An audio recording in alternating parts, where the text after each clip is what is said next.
Bonjour à tous, c'est Zimbabwe. Nouvel épisode du jour à retenir, évidemment. Donc nouvelle vidéo de l'amour pour les événements du 10 février. Aujourd'hui, c'est l'anniversaire de la signature d'un célèbre traité. Je ne pouvais pas ne pas en parler. Le traité de Paris. Et là, vous allez me dire, mais quel traité de Paris? Et ben moi, je vous réponds, le traité de Paris de 1763, donc qui est un des traités qui met fin à la guerre de 7 ans, vous savez, donc qui a opposé plein de pays évidemment d'Europe, hein, on en avait déjà parlé plein de fois, et il faut savoir que la guerre de 7 ans n'a pas duré 7 ans pour la France, elle a plus duré 9 ans vu que ça avait déjà commencé en 1754.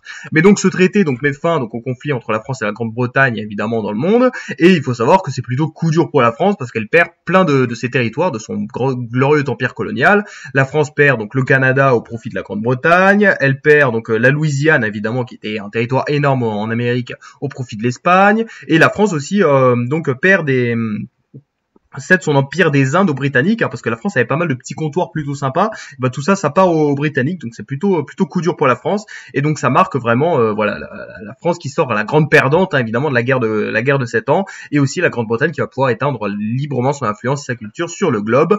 Bon, même si ça va pas se faire du jour au lendemain, c'est plus un processus, mais voilà, la Grande-Bretagne devient de plus en plus puissante, et donc c'est coup dur pour la France, mais bon, c'est la vie. On peut pas rester au sommet comme ça toute sa vie, hein, voilà. Donc, à retenir.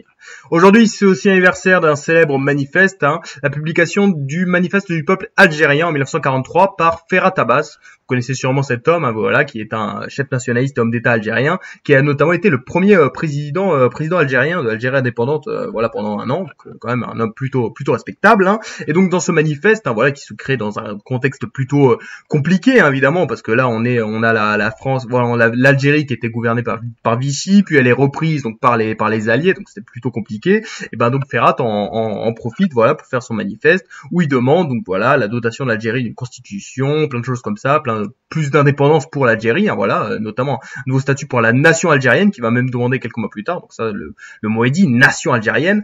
Et il faut savoir que bon, ça n'a pas été un succès tout de suite évidemment parce que ça a été refusé, mais ça a influencé le général de Gaulle dans quelques petites mesures qu'il a faites en 1944-45 pour voilà la nationalité à des musulmans.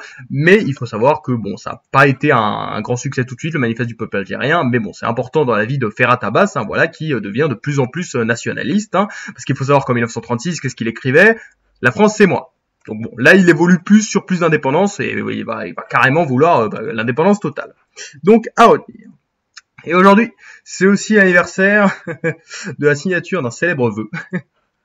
Alors c'est la signature du texte du vœu de Louis XIII. Alors qu'est-ce que c'est que ça? Il faut savoir que Louis XIII, bon, c'était le roi de France, voilà, tranquille, il était marié à Anne d'Autriche, hein, évidemment, depuis pas mal de temps, hein, voilà, depuis qu'ils avaient 14 ans, donc super longtemps. Et il faut savoir qu'ils n'avaient pas d'enfants. Ça faisait plus de 20 ans qu'ils étaient ensemble, ils n'avaient pas d'enfants. Bon, surtout bon parce que Louis XIII n'aimait pas sa femme, parce qu'elle était autrichienne, bon parce que elle fréquentait des autres hommes, voilà, elle se faisait détester par Richelieu. Bon, c'était un peu compliqué à l'époque. Puis surtout leur première fois, c'était très mal passé entre Louis XIII et Anne d'Autriche. Du coup, Louis XIII était un peu frustré. Bon, ça c'est une autre histoire. Et du coup, Louis XIII, comme il veut absolument un enfant, qu'est-ce qu'il fait? Il fait un ensemble de promesses à la Vierge Marie. Et il dit, voilà, il s'engage à consacrer son royaume à Notre-Dame si elle lui accordait la grâce d'avoir un héritier pour lui succéder sur le trône de France. Et du coup, comme Anne d'Autriche va être enceinte quelques mois plus tard, et du coup, ça va se faire. Et donc, dans son vœu, voilà, il demande, voilà, il instaure, voilà, des processions religieuses, hein, tous les 15 août où les sujets doivent prier Dieu et la Vierge pour les heureux succès du roi. Chaque église du royaume devait,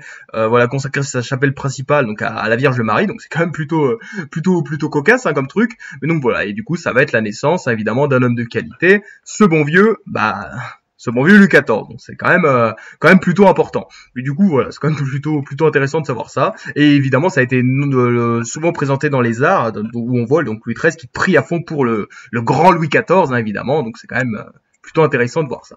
Donc voilà, pas mal d'œuvres sur ça à retenir. Donc voilà les trois événements du jour. Donc on a le traité de Paris en 1763, le manifeste du peuple algérien en 1943 et le vœu de Louis XIII donc en 1638. C'était Zimbabwe. Merci d'avoir regardé. Peace.